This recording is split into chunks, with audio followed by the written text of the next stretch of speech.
Let's discuss how to perform cross-cable chest workout.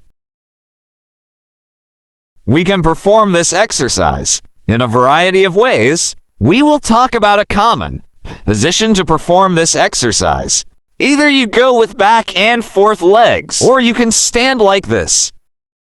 Your legs should be a little wider than your shoulders' length. Pull your hands in front of your body in arch shape. Hold for 3 seconds.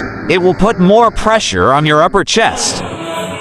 Keep your back straight during the whole exercise.